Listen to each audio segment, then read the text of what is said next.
Hi hello welcome back to our channel. ఈరోజు వీడియోలో మన ట్రెడిషనల్ పిండి వంటల్లో ఒక రకమైన పిండి వంటను మీకు చూపించబోతున్నాను. మన అమ్మమ్మలు నానమ్మలు కాలం నాటి బిస్కెట్స్ రెసిపీ అండి. ఇప్పుడైతే ప్రాసెస్డ్ బిస్కెట్స్ వచ్చినవి, కానీ వెనకటి రోజుల్లో మన అమ్మమ్మలు నానమ్మలు ఈ విధంగానే బిస్కెట్స్ చేసేవాళ్ళండి. ఇవి నూనె చాలా తక్కువగా పీల్చుకుంటాయి, చాలా టేస్టీగా ఉంటాయి. ప్రాసెస్ చూద్దాము. ముందుగా ఒక మిక్సీ జార్లోకి 1 కప్పు పంచదారను తీసుకోవాలి. అలాగే 5 నుంచి 6 ఇలాచీని కూడా తీసుకొని మెత్తటి పౌడర్ లాగా గ్రైండ్ చేసుకోవాలి. వీడియోలో చూపిస్తున్న విధంగా చాలా మెత్తగా పొడిలాగా మిక్సీ పట్టుకోవాలి. ఈ పంచదారను గ్రైండ్ చేసి పక్కన పెట్టుకుందాం. ఇప్పుడు మనం పిండి కలుపుకోవటానికి ఒక పెద్ద గిన్నెను తీసుకొని దానిలోకి 3 కోడిగుడ్లను పగలకొట్టుకుని వేసుకోవాలి. మనం ఎల్లో వైటు రెండిటిని తీసుకోవాలి.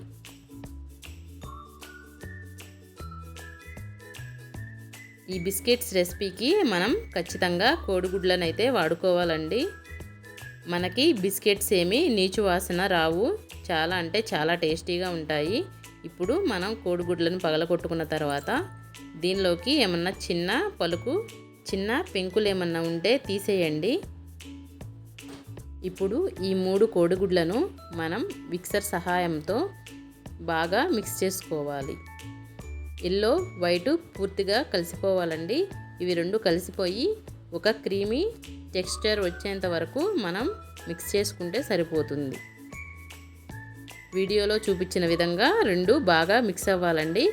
ఇప్పుడు మనం గ్రైండ్ చేసి పెట్టుకున్నాం కదా పంచదార పొడి, యాలకులు, దీన్ని తీసుకొని వచ్చి మనం గుడ్ల సొనలోకి వేసుకొని ఇవి 2 బాగా కలిసేలాగా మిక్సర్ సహాయంతోనే కలుపుకోవాలి. ఇవి 2 ఎక్కడా లంప్స్ ఫామ్ అవ్వకుండా చక్కగా నీట్గా క్రీమీ టెక్స్చర్ వచ్చేంత వరకు మనం మిక్స్ చేసుకోవాలండి.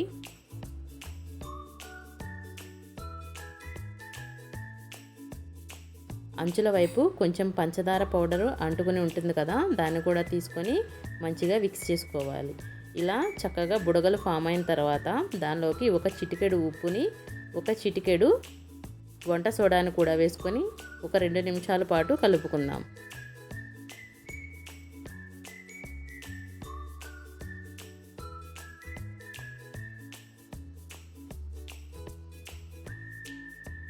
ఇప్పుడు ఈ బ్యాటర్లోకి మనం 2 టేబుల్ స్పూన్లు నెయ్యిని వేసుకుందాం. నెయ్యి వేసుకోవటం వల్ల ఫ్లేవర్ చాలా బాగుంటుందండి. బిస్కెట్లు కూడా చాలా గుల్లగా వస్తాయి, టేస్ట్ కూడా చాలా బాగుంటుంది. దీనిలోనే 4 టేబుల్ స్పూన్లు కాచి చల్లార్చిన పాలను కూడా వేసుకుందాం.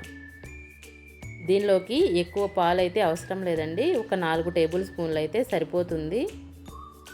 ఇప్పుడు ఇవి మొత్తం కలిసేలాగా మరొకసారి కలుపుకుందాం. మనం తీసుకున్న నెయ్యి, పాలు చక్కగా ఈ బ్యాటర్లోకి కలిసిపోవాలండి. ఒక 2 నిమిషాల పాటు మిక్సర్తో మిక్స్ చేసుకుంటే సరిపోతుంది. దీనికి బ్లెండర్ ఏమి అవసరం లేదండి, మిక్సర్ అయితే సరిపోతుంది. ఇప్పుడు దీనిలోకి ఒక స్టెయినర్ పెట్టి 1 కప్పు గోధుమ పిండిని జల్లించి తీసుకుందాం. పిండిని ఖచ్చితంగా జల్లించి తీసుకోండి, అప్పుడే బిస్కెట్స్ గుల్లగా వస్తాయి, టేస్ట్ కూడా చాలా బాగుంటుంది. ఇప్పుడు జల్లించిన తర్వాత మనం ఎక్కడ ఉండలు కట్టకుండా ఈ బ్యాటర్ మొత్తాన్ని కలుపుకోవాలి. ఈ పిండి మొత్తాన్ని మనం ఎగ్ బ్యాటర్లోకి బాగా కలుపుకోవాలి. ఇప్పుడు మరొక 2 కప్పులు గోధుమ పిండిని తీసుకుని జల్లించుకుందాం.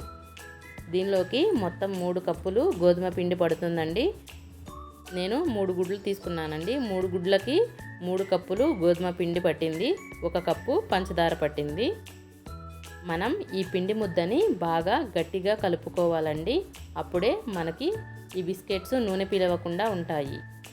మనం ముద్ద చుట్టిన తర్వాత కూడా కొంచెం కొంచెం పిండిని ఇలా సపరేట్ చేస్తూ బాగా గట్టిగా కలుపుకోవాలి. మనం ఈ పిండిని ఒకసారి మళ్ళీ గట్టిగా ముద్దలాగా చేసుకొని మనకి ఒక చపాతీకి సరిపడా పిండిని తీసుకొని ఇలా బాల్ లాగా రోల్ చేసుకోవాలి.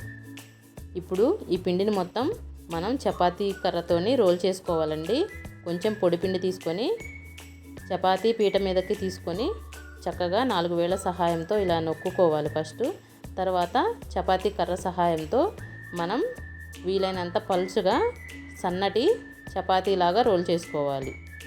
ఇది మందంగా తీసుకోవాల్సిన అవసరం లేదండి. మీకు ఎంత వీలైతే అంత పలుచగా స్ప్రెడ్ చేసుకోవచ్చు. ఎంత పలుచగా ఉంటే బిస్కెట్స్ అంత బాగుంటాయండి.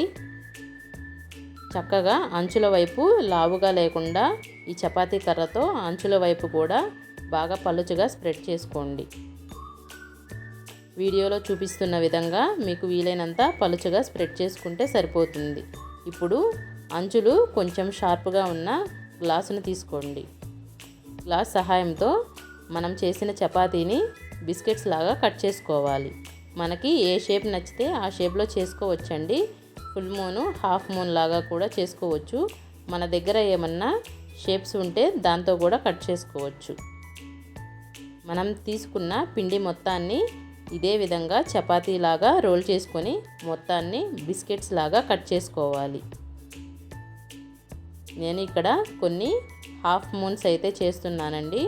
మనకి నచ్చిన షేప్లో అయితే కట్ చేసుకోవచ్చు.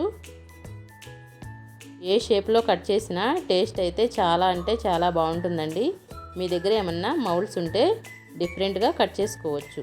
మీ పిల్లలు ఇష్టపడేలాగా చేసి పెట్టుకోవచ్చు. ఇప్పుడు స్టవ్ ఆన్ చేసి కడాయి పెట్టుకొని కడాయి బాగా హీట్ అయిన తర్వాత మనం డీప్ ఫ్రైకి సరిపడా ఆయిల్ వేసుకుందాం. ఆయిల్ బాగా వేడైన తర్వాతే మనం ముందుగా కట్ చేసి పెట్టుకున్నాం కదండి బిస్కెట్స్, వీటిని ఆయిల్లో వేసి ఫ్రై చేసుకుందాం. ముందుగా నేను ఇక్కడ ఒకటి వేసి చూస్తానండి ఆయిల్ హీట్ అయిందో లేదో. మనము ఒక బిస్కెట్ ఆయిల్లో వేసిన వెంటనే ఇలా బుడగలు వస్తూ బిస్కెట్ అయితే పైకి వచ్చేస్తుందండి. అలా వచ్చేటప్పుడు మాత్రమే మనం బిస్కెట్స్ని వేసుకోవాలి. ఈ బిస్కెట్స్ అన్నీ మనం మీడియం ఫ్లేమ్లోనే కాల్చుకోవాలండి. హై ఫ్లేమ్లో అయితే అసలు కాల్చకూడదు, త్వరగా మాడిపోతాయండి. ఎక్కువసేపు ఫ్రై అవ్వవు, త్వరగానే ఫ్రై అయిపోతాయి. మనం పల్చగా చేసుకున్నాం కదా, ఫ్రై అవ్వటానికి ఎక్కువ టైం అయితే పట్టదు. మనం మీడియం ఫ్లేమ్లోనే ఇలా పైకి కిందకి కదుపుకుంటూ ఫ్రై చేసుకుంటే సరిపోతుంది.